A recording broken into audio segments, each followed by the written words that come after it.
Hey everyone, and welcome. Think about it. So much of our lives now happens online.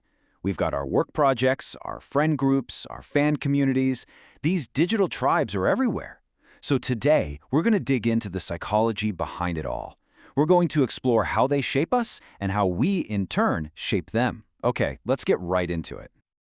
I mean, you've probably noticed this, right? In one group, you might be the super strategic leader calling all the shots, and in another, you're the quiet observer, just kind of taking it all in. That's because the digital world isn't just one single place. It's this huge collection of unique social spaces, and each one has its own vibe, its own rules, and its own expectations. So, what even is an online group officially?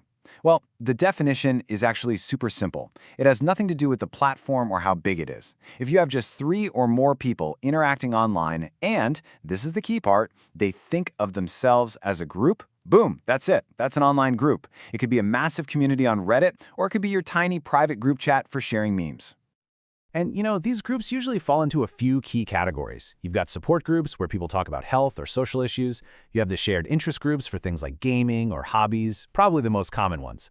Then there are groups for people with what are called stigmatized identities who can find a really safe space online.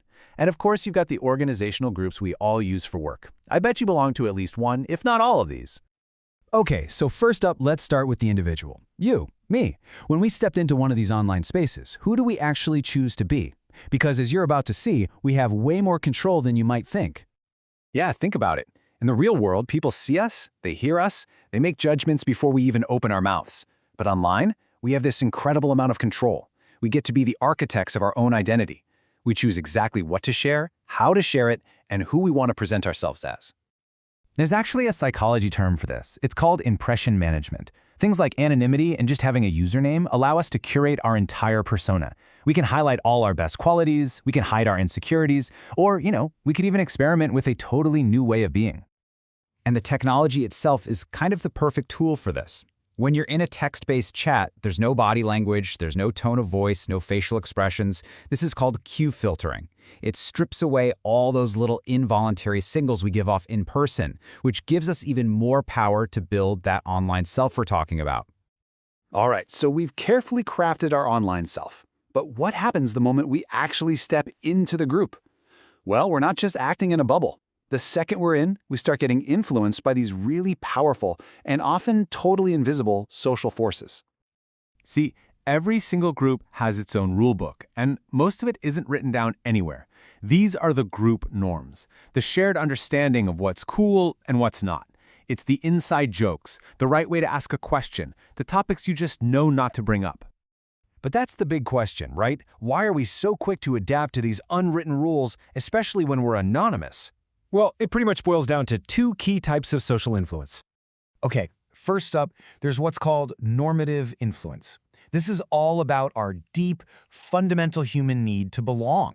We follow the rules to get likes, to get positive replies, to feel accepted as a member of the tribe. It's that simple, powerful desire to just fit in.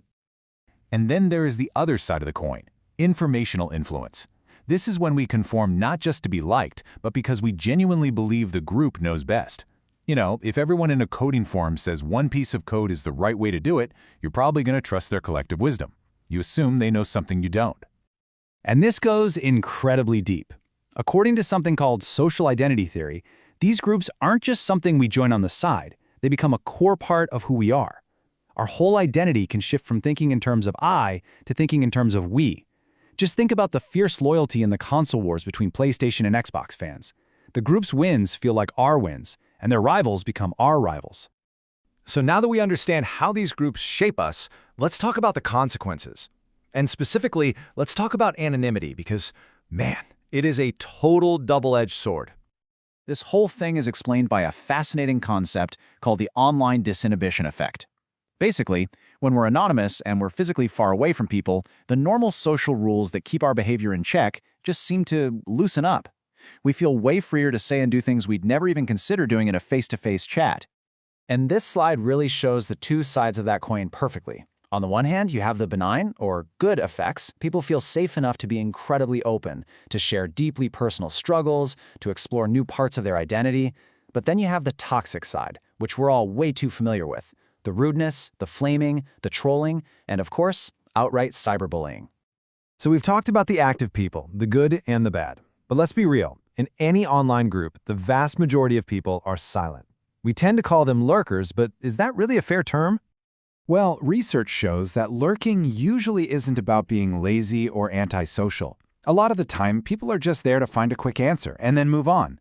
Or maybe they just don't have time to read out a big, thoughtful post.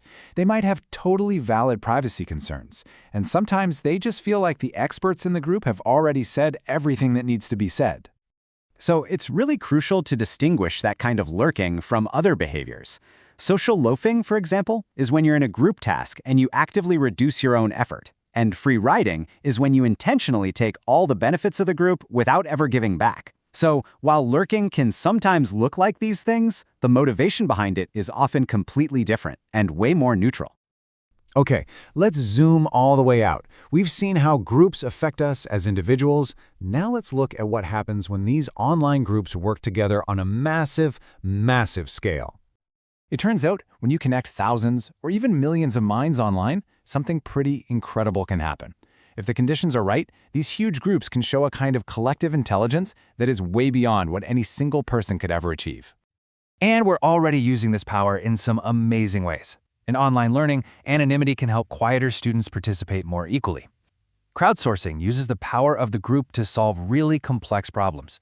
And with crowd labor platforms, we've seen actual scientific breakthroughs, like in the game Foldit, where thousands of players help solve the structure of complex proteins.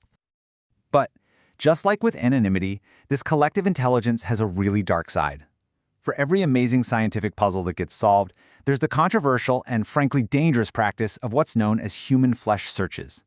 This is basically online mob justice, where crowds work together to identify and publicly humiliate someone, often with severe real-world consequences, all in the name of what they see as justice. And that leaves us with the central, most important question of our digital age. These online groups are undeniably powerful forces for connection, for knowledge, and for change, but they can just as easily become echo chambers in digital mobs. The real challenge for all of us, then, is to figure out how to build and be a part of communities that bring out the best of our collective nature without falling for the worst. Thanks so much for joining me.